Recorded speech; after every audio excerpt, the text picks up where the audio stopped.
Hello, good day. Good morning mga kababayan, mga OFWs, mga land-based, mga locally employed na mo nga mga investors. Ang atong topic karon is unsaon na ninyo pag-apply sa housing loan sa bank. Okay? Our basic requirements para sa bank loan. So, first, dapat mag-sign jud ka og application form. Okay? And next, you have to prepare your 2 valid IDs with 3 specimen signature sa tupad sa kada IDs. Okay? And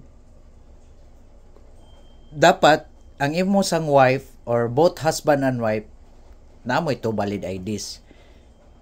And you have to prepare your certificate of katong marriage certificate ninyo kung married ka. And if you are a single, you have to prepare also sa Sinumar.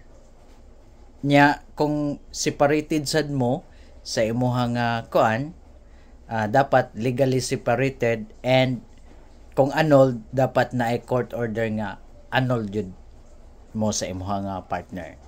And para sa inyong income state requirements, katong COA, Certificate of Employment, with length of service, possession, and compensation. So, dapat nakabutang dito sa inyong Certificate of Employment.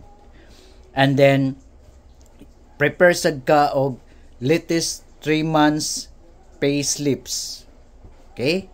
So, mao na siya ang inyong income nga sa income statement ninyo or sa income ninyo nga requirements.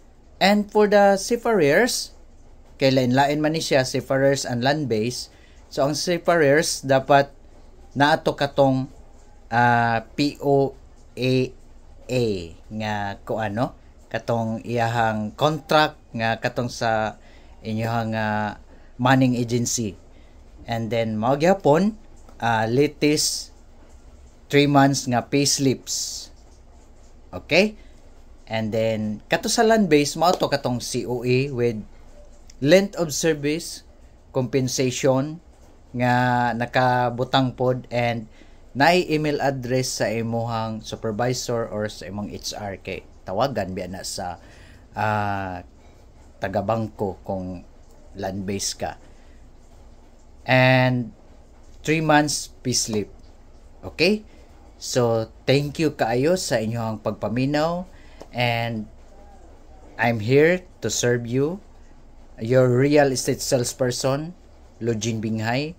So, just contact me if you need my assistance. I am here willing to assist you. Thank you so much and good day.